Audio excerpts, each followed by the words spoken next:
Nah, pada kesempatan kali ini saya akan menjelaskan mengenai map aktif Adi Perkasa yang juga dikenal sebagai MAPA. Next, please.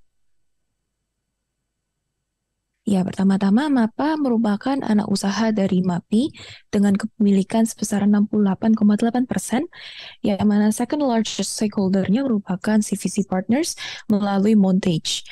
Nah, saat ini hingga 9 months tahun 2022 kemarin, MAPA telah memiliki 1.263 sales points di Indonesia, yang mana 49 diantaranya merupakan penambahan pada third quarter tahun lalu. Nah, selain itu, MAPA juga memiliki 150 international brands dan juga 40 diantaranya merupakan eksklusif untuk MAPA saja.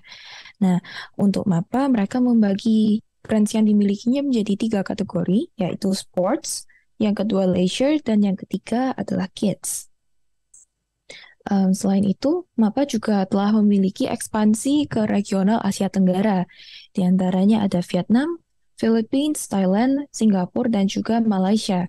Saat ini jumlah toko untuk di Singapura dan Malaysia masih terbatas karena MAPA masih baru memasuki pasar ini pada tahun 2022 kemarin. Untuk selain itu, pada 9 months kemarin, toko-toko untuk yang di regional Asia Tenggara, MAPA memiliki kontribusi sebesar 11,2% untuk top line-nya. Next, please. Nah, sedangkan kita kalau lihat ke kinerja keuangan dari MAPA pada 9 months kemarin, kita dapat melihat bahwa pada third quarter kemarin mengalami pertumbuhan yang signifikan, yang mana kalau kita lihat bottom line net profit-nya tumbuh sebesar 9,1%, QOQ sebesar 332 rupiah ITR-BN. Sedangkan untuk 9 months-nya menjadi sangat signifikan pertumbuhannya kalau kita bandingkan pada 9 months 2021. Hal ini dikarenakan adanya reopening dari malls dan juga shopping centers Indonesia, yang mana pada tahun 2021 hal itu tidak ada. Nah, selain itu juga apa juga sudah mulai mengalami peningkatan demand dengan mobilitas yang meningkat juga. Nah, kalau kita lihat salah satu yang bisa kita highlight adalah gross margin di sini. Kalau kita lihat pada second Q dan juga third Q, gross margin-nya adalah sebesar 48% dan juga 49%, sehingga pada 9 months gross margin-nya menjadi 48%. Sedangkan kalau kita bandingkan pada kinerja 2021-nya, yang pada 40% dan juga 42,4% ini merupakan pertumbuhan yang sangat amat ramah signifikan, sahabat nasi. Oleh karena itu, untuk fourth Q tahun 2022 dan juga overall annual 2022 results, kami mengharapkan hasil yang sangat baik untuk MAPA didukung dengan adanya permintaan yang tinggi pada holiday season pada akhir tahun kemarin, yang tentu saja akan meningkatkan permintaan di pasar. Next, please. Nah, untuk berikutnya, salah satu strategi yang akan tetap dijalankan oleh MAPA merupakan brand maximization melalui strategic partnership dan juga adanya stores rollout dan juga digitalisasi. Untuk strategic partnership sendiri, MAPA belakangan ini memiliki partnership dengan Foot Locker, yang mana MAPA dapat men-tap into opportunity untuk brands yang tidak merupakan eksklusif di bawah MAPA. Contohnya adalah Nike. Nah, selain itu, untuk tahun 2023 ini, manajemen memberikan hint kalau pada tahun ini akan dibuka sekitar 400 toko untuk MAPA baik di Indonesia maupun di regional dengan capex sekitar 700 hingga 750 miliar. Sedangkan untuk digitalization akan terus membantu MAPA dalam hal merchandising, sehingga MAPA dapat mengenal konsumernya dengan lebih baik lagi. Nah, kalau kita lihat untuk digital sales pada 9 months kemarin, meskipun mengalami penurunan kontribusi karena penaikan top line-nya sangat signifikan, sebenarnya digital sales ini bertumbuh sebesar 15,5% year on year. Nah, sedangkan untuk digital sales asalnya dari website yang mana saja, website dari MAPA sendiri masih mendominasi, yaitu sekitar 71% untuk 9 months kemarin. Next, please. Nah, berikutnya adalah healthy lifestyle. Kalau kita perhatikan, sebenarnya sejak pandemi ini masyarakat menjadi semakin sadar untuk menjaga kesehatannya masing-masing. Oleh karena itu, kita juga dapat lihat dengan peningkatan mobilitas ini, kami percaya bahwa demand untuk khususnya di footwear akan terus meningkat.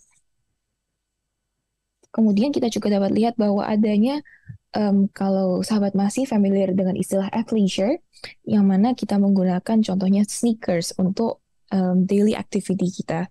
Nah, kalau dulu kita lihat kalau orang-orang pergi ke kantor menggunakan sepatu kantor, sepatu yang formal, sepatu pantofel, tapi saat ini orang-orang sudah mulai menggunakan sneakers. Nah, seiring dengan berjalannya waktu, beberapa brand sudah mulai shifting ke kategori ini, seperti Onitsuka Tiger dan juga Adidas. Tentu saja hal ini akan menjadi hal yang menguntungkan bagi perusahaan yang sebagian besar kita dapat lihat brand footwear-nya ini sudah mulai jatuh ke dalam kategori ini. Next, please. Ya, kalau gitu apa saja yang dapat kita antisipasi pada tahun 2023 ini? Yang pertama adalah pertumbuhan revenue atau top line growth sebesar 20 hingga 25% year on year. Mengapa hal ini jadi sangat besar? Kita dapat lihat bahwa sebenarnya sekitar pertumbuhan 20%-an ini merupakan hal yang wajar bagi MAPA untuk pre-pandemic. Jadi kalau kita lihat kinerja tahun 2019, itu berkisar sekitar 20% year on year. Nah, mengingat saat ini Indonesia juga kita sudah mendekati akhir dari pandemi, kita dapat asumsikan bahwa pertumbuhan juga akan kembali pulih ke level pre-pandemic, yaitu 20-25% year on year.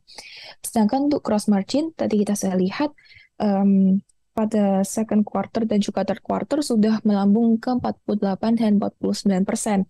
Nah, untuk gross margin ini diperkirakan akan mengalami normalisasi meskipun tetap bertumbuh seiring dengan pertumbuhan top line. Nah, untuk itu kami perkirakan bahwa level 45 hingga 47% untuk gross margin merupakan angka yang masih reasonable. Nah, selain itu ada beberapa seasonality yang mungkin dapat kita perhatikan untuk MAPA. Yang pertama adalah Idul Fitri, yang kedua ada back to school, dan yang ketiga ada holiday di akhir tahun. Nah, untuk Idul Fitri, untuk bulan Maret hingga April kami perkirakan demand akan meningkat karena orang-orang akan ada homecoming dan juga akan meningkatkan permintaan dari segi retail. Sedangkan untuk back to school, untuk lini kids dari MAPA seperti Kids Station, kita dapat lihat untuk Juni dan Juli kami perkirakan akan terjadi peningkatan permintaan untuk sepatu sekolah, khususnya sepatu sekolah yang seperti berwarna hitam. Kita akan melihat bahwa nanti untuk display dari segi merchandising juga akan mengalami penyesuaian sehingga sesuai dengan permintaan. Sedangkan untuk year end, sama seperti tahun lalu, kita akan lihat bahwa demand juga akan bertumbuh meningkat seiring dengan festivity yang ada. Next, please. Nah, kemudian kalau kita lihat dari segi valuasi, maka kami menyukai MAPA ini karena beberapa alasan ya, sahabat Masi. Yang pertama-tama adanya pertumbuhan yang kuat pada tahun ini, kemudian juga ekspansi yang cukup agresif meskipun perusahaan akan tetap remain prudent, karena kalau kita lihat ekspansi ini sudah cukup terhenti selama era pandemi pada tahun 2020, 2021, dan 2022 masih agak terhenti pada awal-awalnya. Kemudian yang ketiga juga adalah maksimisasi dari brand dan juga toko yang ada dengan berbagai strategi dan inisiatif yang dilakukan oleh perusahaan, baik domestik maupun regional.